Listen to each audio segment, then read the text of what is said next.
ating simula ng umaga ng mga balitang dapat nating malaman sa 774 Balita Ngayon. 774 Balita Ngayon. 30 minutong pag-uulat ng mga impormasyon at mga pangyayari sa loob at labas ng bansa. 774 Balita Ngayon. Kasama ang buong pwersa ng 774 News Team. 774 Balita Ngayon. Sa himpilang pinagkakatiwalaan sa balita at serbisyo publiko. DWWW 774, your ultimate news and music radio. At ngayon, narito ang inyong mga tagapagbalita. 774 Balita Ngayon. 774 Balita Ngayon. Magandang umaga, Luzon, Visayas at Mindanao. Ngayon po ay araw ng Martes, March 24, 2026. Narito na ang 774 Balita Ngayon. 774 Balita Ngayon. At sa ating pong mga headlines. Panibagong taas presyo sa mga produktong petrolyo kasado na ngayong araw. Malacanang nanindigang walang krisis sa langis sa bansa kundi price disruption lamang. Mahigit 400 gasolinahan sa buong bansa, tigil operasyon muna. Presensya ng 2 mayor sa pamamahagi ng ayuda para sa mga tricycle driver, dinipensahan ng Malacanang. Panibagong malawakang tigil pasada ay kakasa sa March 26 at March 27. Task Force binuo upang imbestigahan ang pagpatay sa isang broadcaster sa Negros Occidental. Metro News, lalaking nagpanggap na traffic enforcer kinasuhan ng PNP HPG.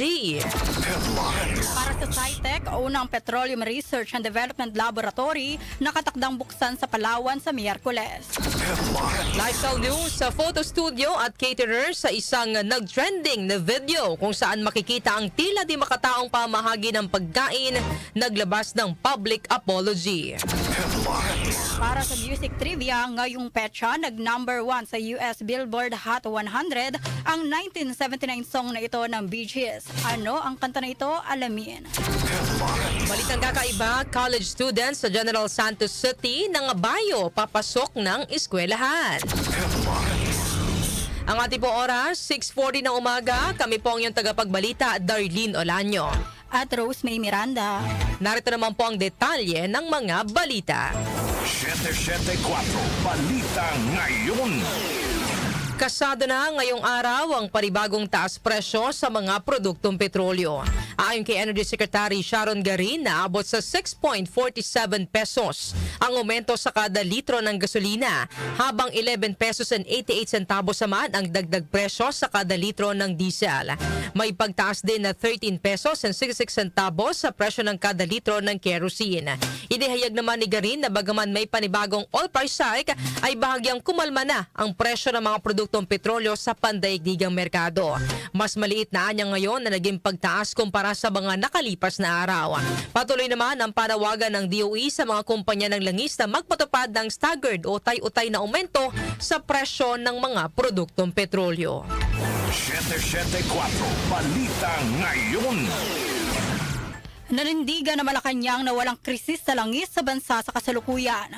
Ayon kay Palace Press Officer Claire Castro, ang nararanasan ngayon ay price disruption o pagtaas ng presyo at hindi kakulangan ng supply. Inihayag pa ni Castro na tiniyak ng Department of Energy na may sapat na inventaryo ang bansa at ang kasalukuyang supply kasama ang mga parating na shipment ay tatagal ng hanggang 50 araw.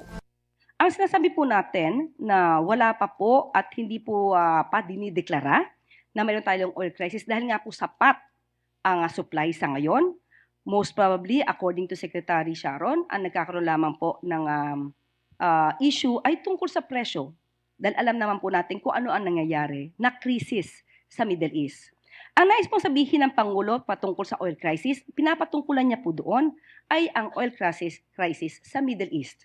Pero sa ngayon po, sa atin at sa payo na rin po ni Secretary Garin sa ating Pangulo, wala pa po tayo maaaring tawaging oil crisis sa bansa.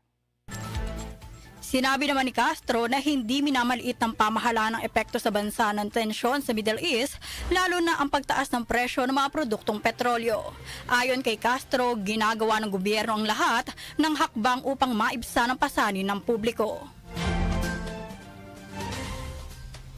respond to that? Wala naman tayong dina-downplay. Ito po kasi yung totoong sitwasyon. Nagsusumika po ang pamahalaan sa utos ng Pangulo na dapat hindi magkulang ang supply ng produktong petrolyo. Lahat ginagawa. Nandiyan na rin po ang pagbibigay ng tulong ng DSWD, nandiyan po ang pagtatrabaho ng DOE, pati po ng DA at ibang ahensya, isama na po natin ang DSWD. So in other words, ayaw po na maramdaman ng mga kababayan natin na may kulang tayo sa supply. Kumpleto po ang supplies natin sa krudo, sa oil, sa fuel, pati po sa pagkain. Kaugnay nito, sinabi ni Castro na iniutos ni Pangulong Ferdinand Marcos Jr. ang pagbuo ng isang crisis committee na tututok sa pangangailangan ng mga mamamayan. Kabilang dito ang pagtiyak na tuloy-tuloy ang supply ng langis at ibang pang pangunahing serbisyo. Sa ngayon, isinasapinal pa ang detalye ng bubuing komite kaya wala pang inilalabas na karagdagang impormasyon ukol dito. Samantala, Malacanang tiniyak na pipirmahan agad ni Pangulong Ferdinand Marcos Jr. ang panukalang emergency power sa excise tax ng langis. Detalye iahati ni Chanel Salazar. Tiniyak ng Malacanang na pipirmahan agad ni Pangulong Ferdinand Marcos Jr. ang panukalang batas na magdidikay sa kanya ng kapangyarihang bawasan o suspendihin ng excise tax sa langis. Ayon kay Palace Press Officer Claire Castro, hinihintay na lang ng Pangulo na makarating sa kanya ang kopya ng panukalang naaprubahan na ng Senado at Kamara. Pero paliwanag ng palasyo, kahit maisabatas ito, hindi agad ipatutupad ang tapyas sa buwis dahil may sinusunod na kondisyon. Kailangan na yung price ay mag-reach ng $80 per barrel sa loob ng 30 days. So as of the time na binanggit nyo yan, wala pa po kasing 30 days. So at the time, mahirapan po siya talagang i-implement. Pero pag yan, pumasok na po, na naayos sa batas na 30 days, ay maaari na po itong magawa ng anumang order. At pag sinabi po kasi nating excise tax, ito naman po ay upon entry.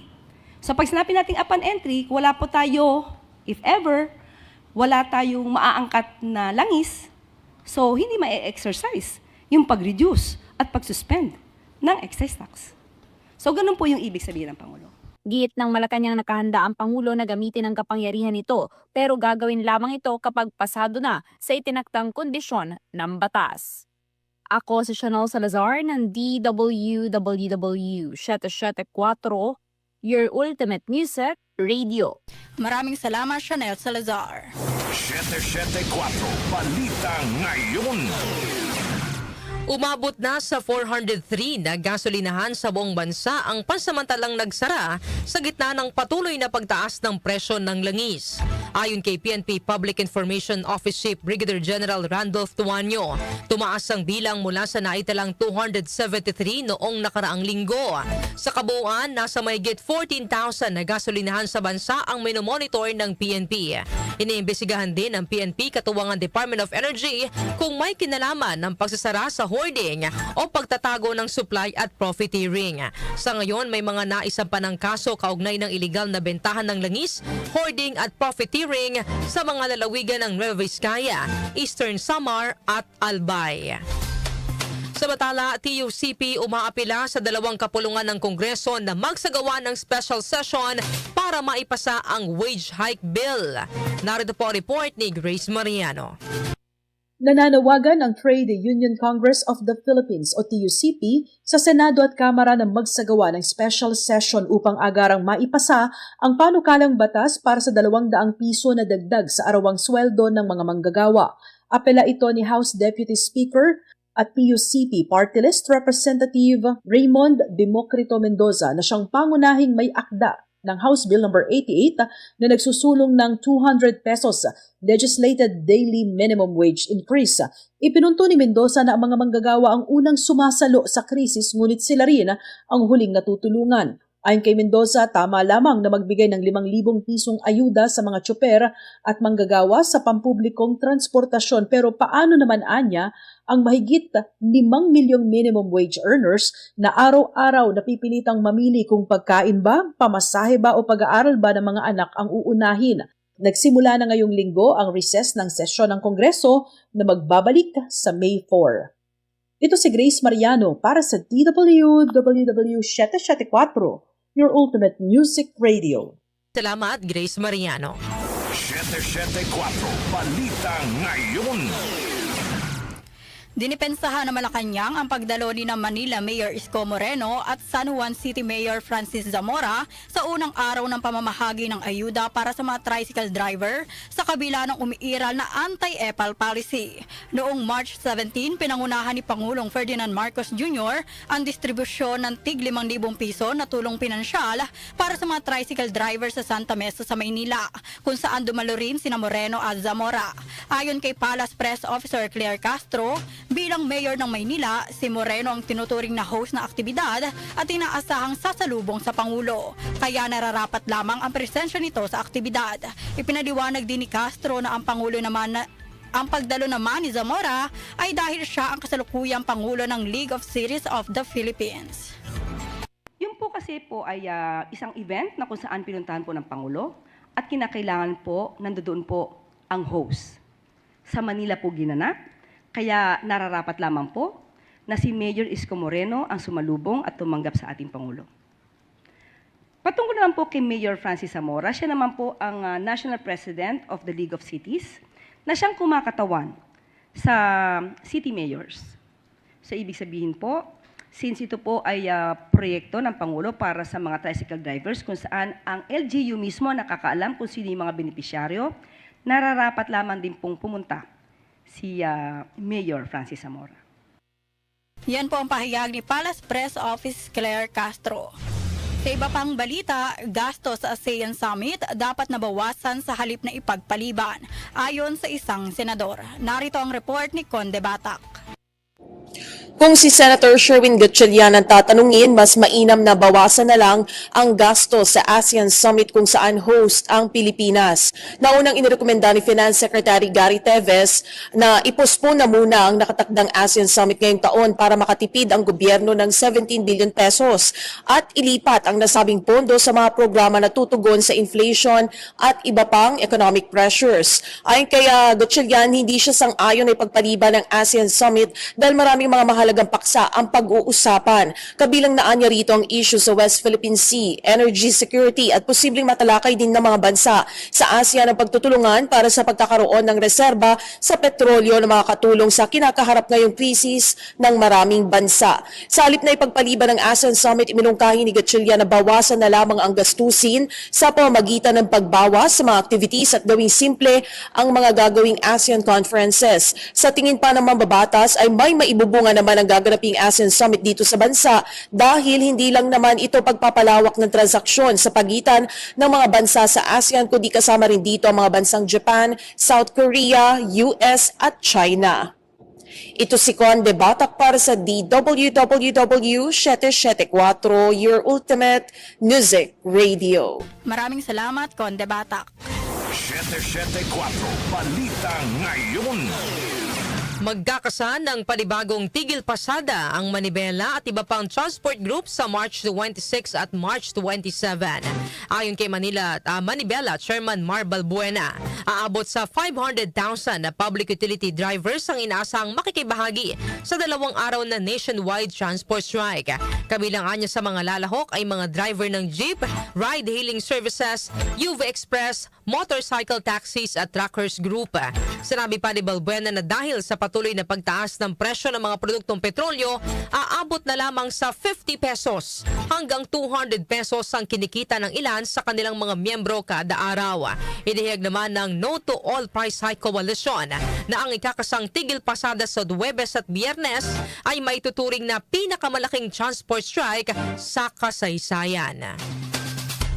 Nakaumang na nationwide transport strike, bantay sarado ng PNP. Detalye po ay hatid ni Angel Garcia. Aabot sa 50,000 ang mga pulis ay ipapakalat ng Philippine National Police para tiyakin ang kaayusan at seguridad sa nakaambang nationwide transport strike ng grupong Manibela at iba pang transport group sa Huwebes at Biyernes, March 26 at 27. Ayon kay PNP spokesperson Police Brigadier General Randolph Tuanyo, nakahanda na ang kapulisan upang bantayan ang mga lansangan at matiyak ang kaligtasan ng publiko sa gitna na rin ng tigil pasada. Paliwanag ni Tuanyo, layo nitong maiwasan yung anumang tensyon lalo na sa mga ulat ng panghihikayat sa ilang jeepney drivers na huwag nang pumasada kahit nais silang bumiyahe. Gayunpaman, nilinaw ng PNP na wala pa silang naitatalang insidente ng pamimilit mula sa mga tsuper na kalahok sa transport strike. Samantala, naglaan din ang PNP ng halos 1,300 na libreng sakay upang makatulong sa mga pasaherong maapektuhan ng tigil pasada. Angel Garcia ng DWWW 774, your ultimate music radio. Maraming salamat, Angel Garcia. 774 Balita Ngayon. Pinaiimbestigahan ni Philippine National Police Chief General Jose Melencio Nartates Jr. ang pamamaslang sa radio broadcaster na si Jolito Jazz Diamante Calo sa Negros Occidental. Sa ulat ng pulisya, nakatayo lamang sa labas ng kanyang bahay ang biktima ng lapitan ito ng isang puting SUV at saka pinagbabaril na naging dahilan ng kanyang kamatayan. Ayon kay Nartates, agad nang nagtalaga ng tracker team sa lugar upang tugisin ang mga responsable sa krimen. Inatasan na rin ang Police Regional Office Negros Island Region at ang Negros Occidental Provincial Police Office na tukuyin at arestuin sa lalong madaling panahon ang mga salarin.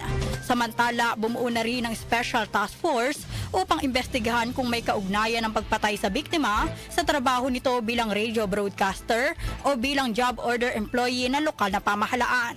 Nakikipag-ugnayan na rin ang pulisya sa Prudential Task Force on Media Security upang suriin ang posibleng banta sa iba pang mamamahayag sa lugar. Samantala, Philippine Embassy sa Israel, pinaalalahanan ng mga OFW na mag-ingat sa mga sumasabog na missile. Narito ang report ni Gina Mape.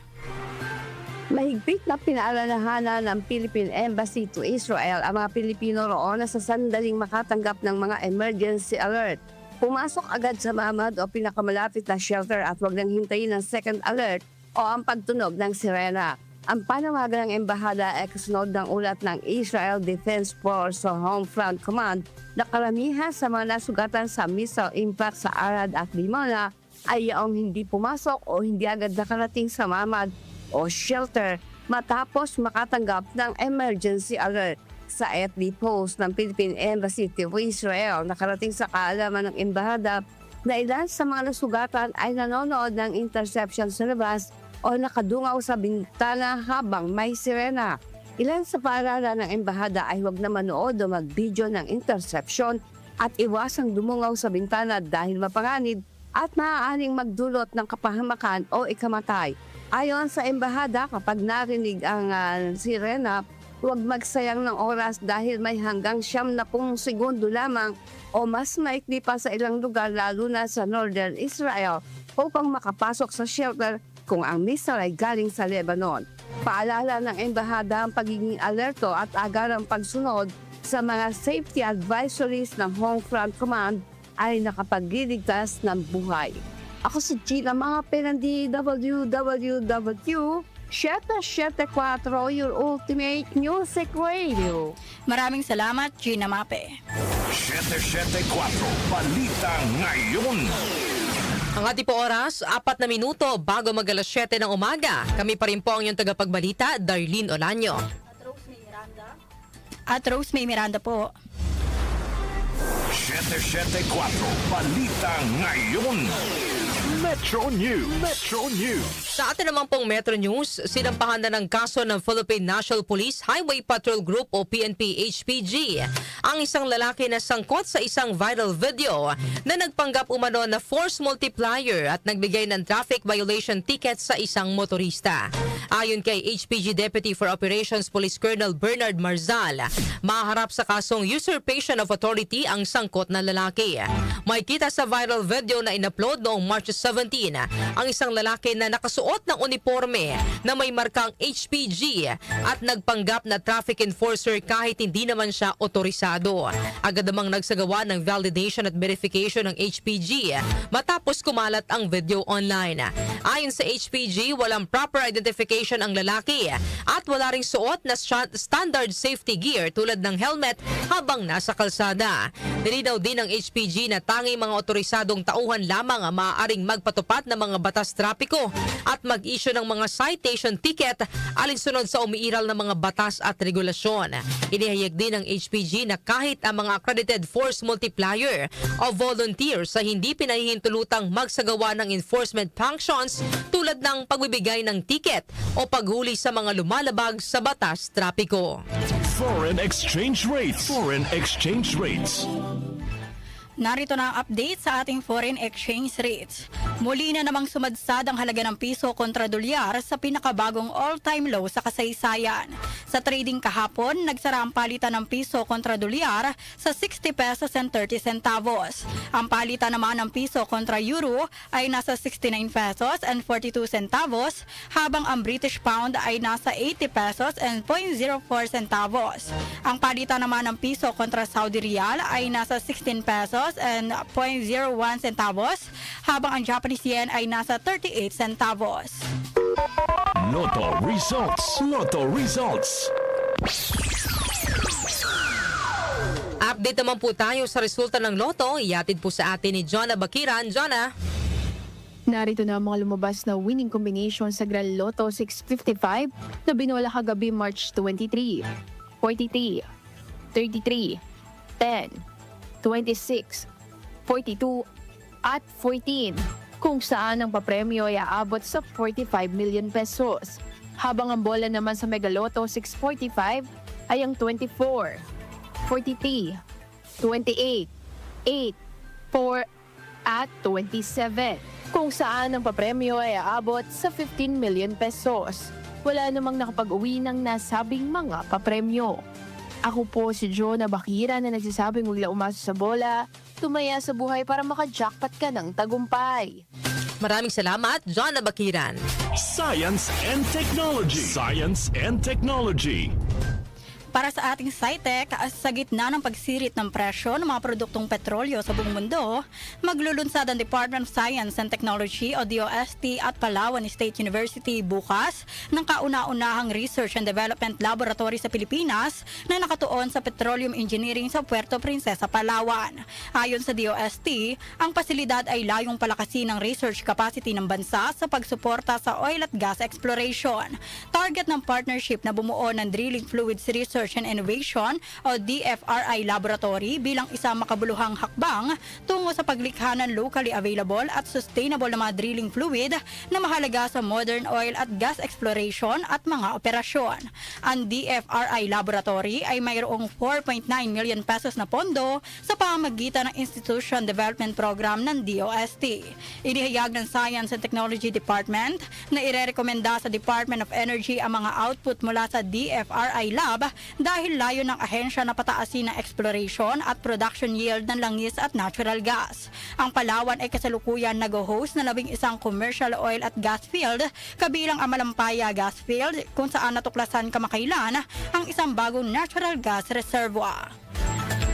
Lifestyle news. Lifestyle news. Sa atin naman pong lifestyle news, sa photo studio at caterer sa isang nag-trending na video kung saan makikita ang tila di makataong pamahagi ng pagkain naglabas ng public apology. Detalye po ihatid ni Mika Fajardo. Mika. Humingi ng tawad ng mga event organizer at isang influencer kaugnay ng isang food service presentation na kumalat online at umani ng batikos mula sa mga netizen. Sa video na ibinahagi ng content creator na si Tony Sia sa kanyang Instagram story, makikita ang selebrasyon ng ika-20 anibersaryo ng Nice Print Photography and Exige Weddings kung saan tampok ang kakaibang konsepto ng pamamahagi ng dessert. Makikitang binabalanse ng mga nagsiserve ang maraming dessert sa mga tray na nakakabit sa kanilang mga leeg at ulo, na kalaunay umani ng samot-saring pambabatikos at tinawag pa itong modern slavery. Kasunod nito, naglabas ng pahayag ang Nice Print kung saan sinabi nilang hindi nila intensyon na maging insensitive sa naturang event at layon ng konsepto na magbigay ng artistic performance. Humingi sila ng tawad sa publiko at nagsabing mas magiging maingat sila sa pagpapatupad ng mga malikhaing ideya kasunod ng insidente. Kinilala rin ng catering services ng Juan Carlo de Caterer na responsable sa konsepto ang mga pagkukulang nito sa insidente at inako ang responsibilidad sa nangyari sa event. Humingi na rin ng paumanhin si Sia sa mga taong nasaktan sa kanyang viral IG story mula sa kaganapan. Ako po si Mika Fajardo ng DWWW 774 for Ultimate Music Radio. Maraming salamat, Mika Fajardo. Music Trivia. Music Trivia. Ngayong petsa nag-number 1 sa US Billboard Hot 100 ang 1979 song na ito ng Bee Gees. Ano ang kanta na ito? Alamin natin sa Music Trivia ni Kenny Gacosta. Blessed Tuesday morning, narito na ang hatid ko sa inyong Music Trivia. Ngayong petsa na ito, March 24 taong 1979, nagsimula ang 2 linggo sa pagiging number 1 sa US Billboard Hot 100 ng kantang Tragedy ng grupong Bee Gees. Nirecord ng Bee Gees ang awitin noong 1978 na nilabas ng RSO record label. Ang Tragedy na una nang nag-number 1 din sa UK chart ng February ng parehong taon ay isinulat ng magkakapatid na sina Sir Barry, Robin at Maurice Gibb. Bahagi ito ng kanilang 15th studio album na Spirits Having Flown na nirelease noong February 1979. Isinulat ang kanta kasabay ng Too Much Heaven para sa Sgt. Pepper's Lonely Hearts Club Band movie kung saan bahagi rin ng magkakapatid.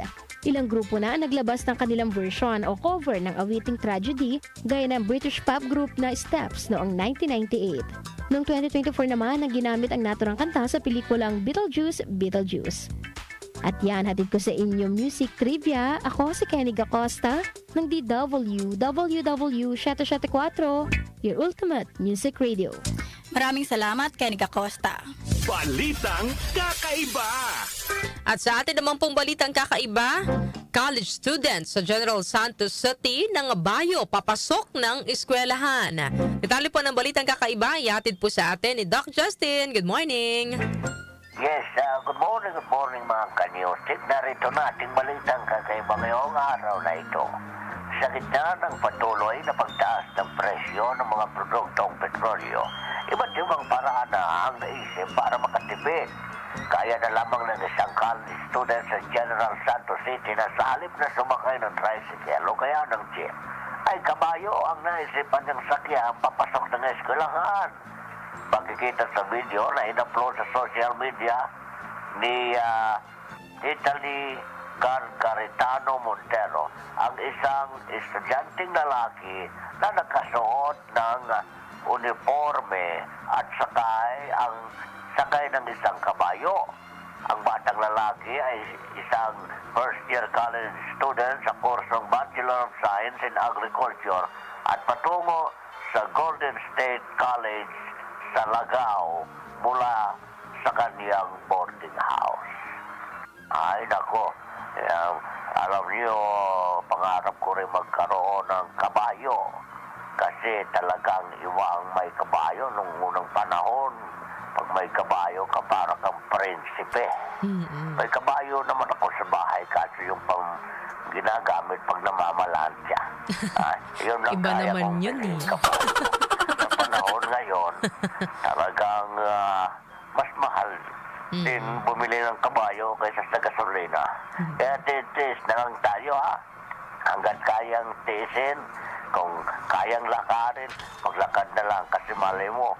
Kaya tayo nagkaroon ng ganito kasi may iba nang hindi na mahalos naglalakad, no? Wala nang exercise. Ilagay na lang natin sa ganyang, kumbaga, i-positive positioning na lang natin yan, yung nangyayari. Pero siyempre, pagdasal natin na magkaroon na ng normal, no? Baligtas sa normal ang presyo ng mga pangunahing bilihin, partikular ang presyo ng produktong petrolyo. Yan ating balitang kakaiba ngayong araw na ito. Ko si Doc Justin, just out of war. Thank you! Maraming salamat, Doc Justin, para sa ating balitang kakaiba. At Rose May, bago tayo magtapos sa ating balitaan ngayong araw po ng Tuesday, ito muna mga kanyusik, ang ating katanungan para po sa ating programang Opinion Mo, Opinion Ko. Sang-ayon ba kayo sa pahayag ng Malacanang na walang krisis sa langis sa bansa? at may price disruption lamang sa kasalukuyan. Ulitin ko mga kanyusik ang ating katanungan, sang-ayon ba kayo sa pahayag ng Malacanang na walang krisis sa langis sa bansa at may price disruption lamang sa kasalukuyan? So para po sa inyong mga opinion, ang ating pong text line 0929-321-8738 at maaari din pong kayong mag-comment sa atin pong YouTube channel. Inyo pong narinig ang mga may init na balita ngayong araw po ng Martes, March 24, 2026. Kami po inyong tagapagbalita, Darlene Olanyo. At Rose May Miranda. Napasa inyo ang 774 Balita Ngayon. 774 Balita Ngayon.